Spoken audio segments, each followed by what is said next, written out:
Raina menunduk, menebarkan garam dan bunga-bunga kecil yang dibawanya dari desa.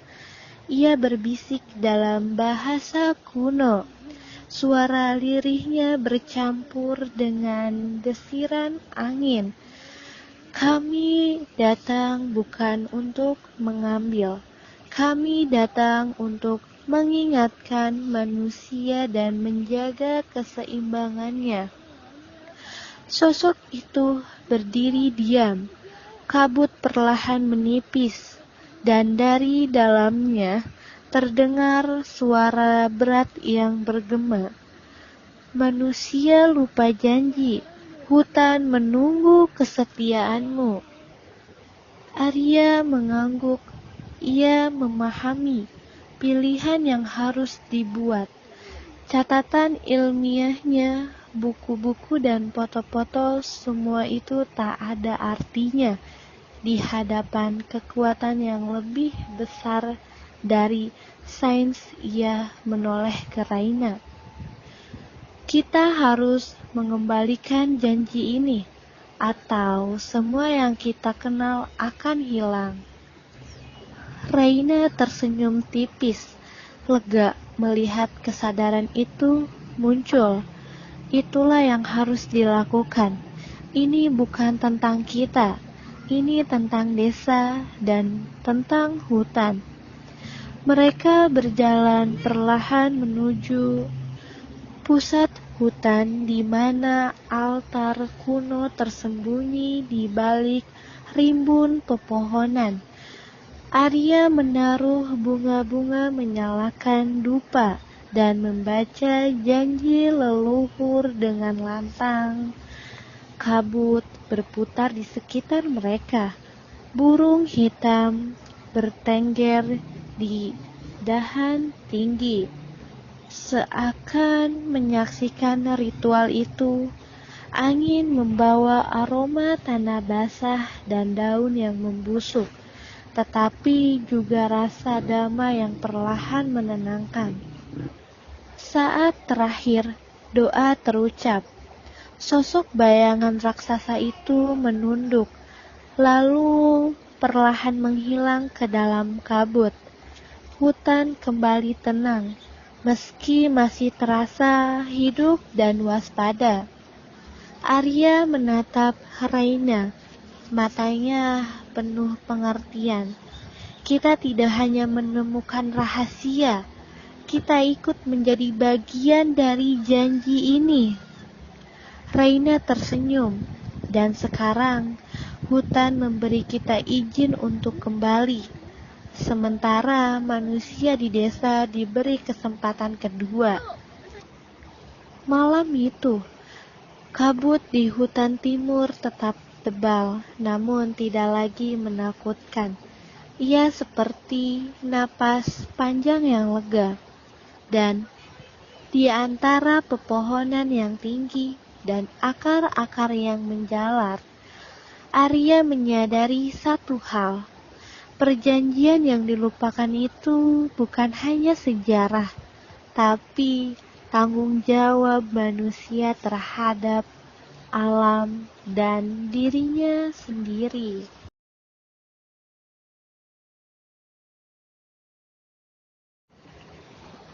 Rahasia Hutan Timur. Bab 4. Hutan yang berbisik. Kabut pagi masih menutupi hutan timur ketika Arya dan Raina menapaki jalur setapak yang hampir tersembunyi di antara akar-akar pohon raksasa. Pepohonan tinggi menjulang, dedaunan rapat menahan cahaya matahari, sehingga hutan tampak selalu setengah gelap, meski siang telah tiba. Arya dengan ransel penuh catatan arkeologi melangkah hati-hati sambil mengamati setiap bentuk pohon dan akar-akar yang menonjol. Ia mencatat jenis-jenis kayu dan tekstur kulit pohon, mencoba menemukan pola ekologis yang bisa menjelaskan misteri hutan. Di sampingnya, Raina berjalan dengan tenang, matanya menelusuri setiap gerakan daun, mendengarkan suara burung, dan merasakan getaran tanah di bawah kaki mereka. "Tunggu!" Dengar itu, bisik Raina menahan Arya. Dari celah-celah pepohonan, terdengar suara samar seperti bisikan yang berulang-ulang tidak jelas. Siapa yang berbicara? Atau dari mana suara itu berasal? Suara itu seakan meluncur dari batang pohon, bergema di antara dedaunan dan hilang sebelum bisa dikenali. Arya mengerutkan keningnya. Suara angin mungkin? Ia mencoba menjelaskan dengan nada logis.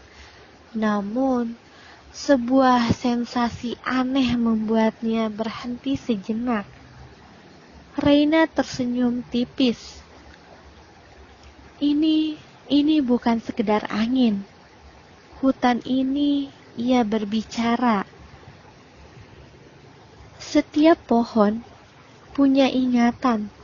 Setiap daun menyimpan cerita. Kau hanya harus mau mendengarnya. Mereka berhenti di sebuah pohon besar. Kulitnya kasar dan berkerut seperti wajah tua yang menyimpan banyak rahasia.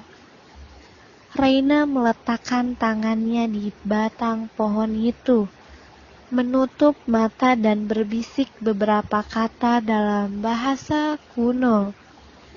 Arya menatapnya ragu, lalu meniru gerakan Raina. Saat tangannya menyentuh batang kayu, ia merasakan getaran halus.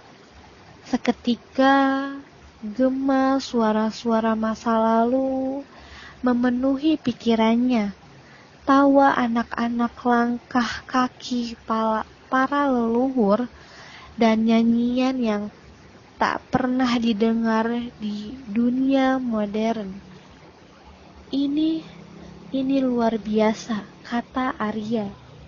Suaranya bergetar antara kagum dan takut, seolah hutan ini benar-benar menyimpan sejarah. Raina mengangguk. Hutan tidak hanya hidup, Arya. Ini mengingat siapa yang datang, siapa yang menghormati, dan siapa yang merusak. Kita harus berhati-hati. Setiap langkah kita di sini terekam di ingatannya. Mereka melanjutkan perjalanan, mengikuti jalur setapak yang semakin rapat dengan akar dan semak belukar. Burung-burung hutan bersahut-sahutan seakan memberi isyarat atau memperingatkan mereka. Di beberapa titik, Arya melihat simbol aneh terukir di pohon, lingkaran garis dan titik yang tampak acak namun penuh maksud. Simbol ini, apakah ini semacam? Tanya Arya. Bukan sekedar tanya, jawab Raina pelan. Ini pesan dari mereka yang menjaga hutan, atau dari mereka yang pernah tinggal di situ sebelum kita. Kau bisa mencoba membacanya, tapi hutan ini tidak mudah dimengerti oleh akal saja. Seiring matahari bergerak, Kabut di pohon bergerak perlahan seolah menari bersama mereka. Arya merasakan satu hal jelas. Hutan timur bukan sekedar tempat penuh pohon dan binatang. Ia adalah makhluk hidup menyimpan rahasia masa lalu dan saksi dari perjanjian kuno yang terlupakan. Dan saat mereka melangkah lebih jauh, bisikan hutan itu semakin jelas, mengundang mereka untuk menyelami misteri yang tak pernah ia ungkapkan kepada manusia, kecuali mereka yang benar-benar mau mendengar. Pohon yang menangis. Bab 7. Malam itu, hutan diselimuti kabut tipis dan sunyi. Arya dan Raina mendirikan tenda di sebuah lapangan kecil masih dekat jalur setapak yang mereka lalui. Suara gemericik air dari sungai jauh terdengar samar. Namun tiba-tiba muncul suara tetesan air yang ritmis seperti hujan turun di atas atap tenda mereka. Aneh, langit cerah, gumam Arya sambil menatap ke atas mencari awan yang mungkin menimbulkan hujan. Tapi tidak ada satupun tetesan itu terus terdengar. Tenang, namun berat membawa nuansa kesedihan yang tidak bisa dijelaskan.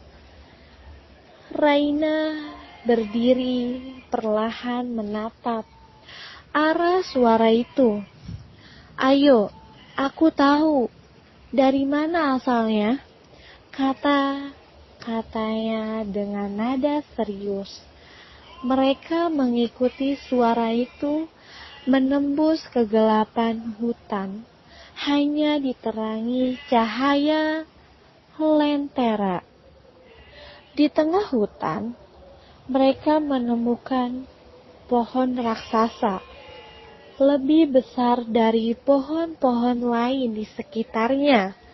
Dari cabang dan batangnya, getah bening mengalir menetes seperti mata jatuh ke tanah dengan bunyi gemericik lembut.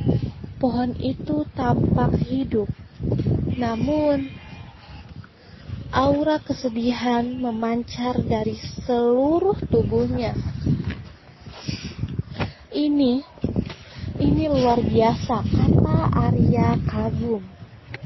Merinding ia menatap getah yang jatuh, mencoba mencicipinya dengan rasa ingin tahu ilmiah.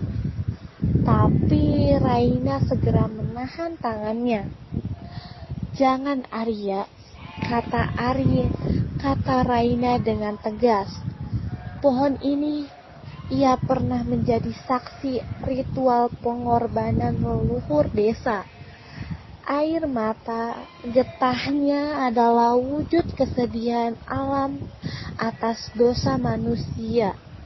Kau tidak bisa menelitinya seperti eksperimen biasa. Arya menatap pohon dengan rasa hormat yang baru ia sadari. Suasana di sekitar pohon itu seolah menekan penuh energi yang sulit diterangkan. Angin malam membawa aroma kayu basah dan tanah yang lembab, dan setiap tetes getah tampak memancarkan cahaya lembut dalam kabut. Raina mendekat, menyentuh kulit pohon dengan lembut. Dulu manusia datang ke sini untuk mengambil, untuk menawarkan. Tapi tidak selalu dengan niat baik. Pohon ini menangis untuk mereka yang lalai dan untuk keseimbangan yang terganggu. Kita harus menghormatinya. Arya, hutan ini menyimpan ingatan dan ia menilai niat kita. Arya mengangguk, perlahan menyadari bahwa ilmu pengetahuan saja tidak cukup untuk memahami hutan timur. Ada dimensi lain, tempat rasa hormat kesalahan dan penyesalan manusia tersimpan, dan pohon ini adalah salah satu penjaganya. Mereka duduk di bawah cabang pohon raksasa itu, mendengarkan tetesan getah yang jatuh ke tanah. Malam itu, Arya belajar pelajaran penting. Alam tidak hanya memberikan, ia juga mengingat dan menuntut tanggung jawab dari setiap makhluk yang melintasinya. Sebelum mereka kembali ke tenda, Raina menatap Arya dan berbisik, "Jika kita ingin melanjutkan perjalanan ini, kita harus selalu ingat, hutan ini bukan sekedar tempat untuk dijelajahi. Ia hidup dan ia merasakan." Dan dengan suara tetesan getah pohon yang seperti tangisan, malam mereka melangkah kembali, membawa rasa kagum dan kehati-hatian yang lebih dalam untuk menghadapi misterius hutan timur.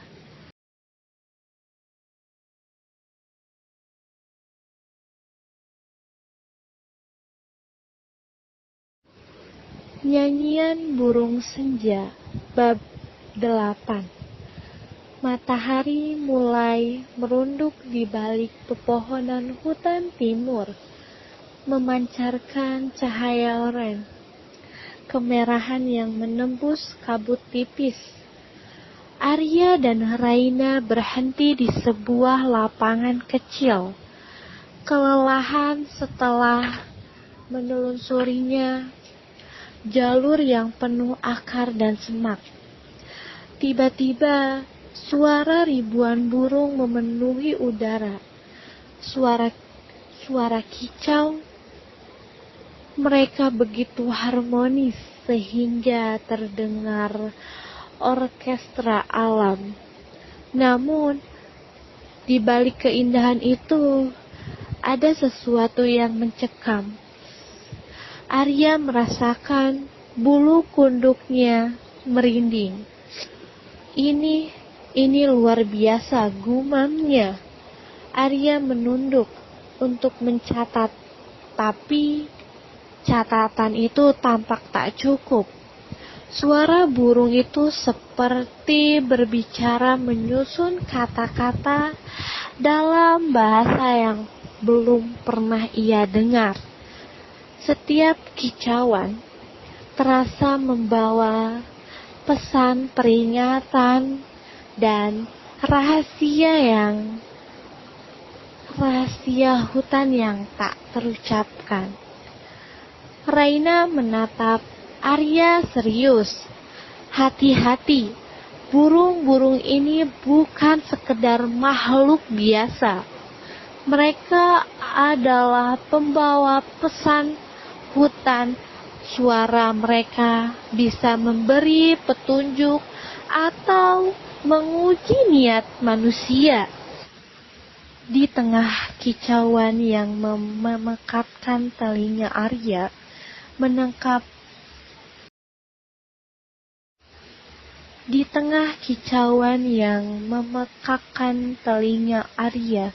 menangkap satu suara yang berbeda, lirih seperti suara seseorang wanita memanggil dari jauh. Ia seperti mendengar nama seseorang yang dipanggil lemah, namun menembus kabut senja. Arya menoleh ke Raina, matanya penuh tanya. Raina menunduk, menutup mata dan membisikkan doa. Aku mendengar itu juga. Ini suara hutan. Mungkin jiwa yang tersesat atau pesan dari leluhur. Kita harus mendengarkan, bukan hanya melihat. Arya mencoba menenangkan diri dan fokus pada ritme nyanyian. Ia mulai menyadari pola di antara kicauan burung, arah angin, perubahan nada, bahkan jeda di antara kicauan tertentu tampak seperti kode alam yang membimbing langkah mereka. Burung hitam yang selama ini mengikuti mereka hingga di cabang pohon dekat, mereka seolah menegaskan bahwa mereka berada di jalur yang benar. Malam perlahan turun dan kicauan burung mulai berkurang, meninggalkan gema lembut yang menyatu dengan gemericik sungai dan bisikan angin. Di pepohonan, Arya menatap Raina dan berkata pelan, "Hutan ini berbicara, kita hanya harus belajar mendengarnya." Raina tersenyum tipis, dan ingatan Arya, suara yang terdengar mungkin bukan hanya untuk kita.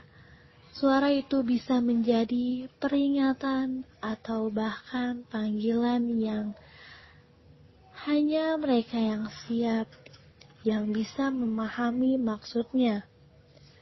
Dengan hati-hati, mereka mendirikan tenda di lapangan itu.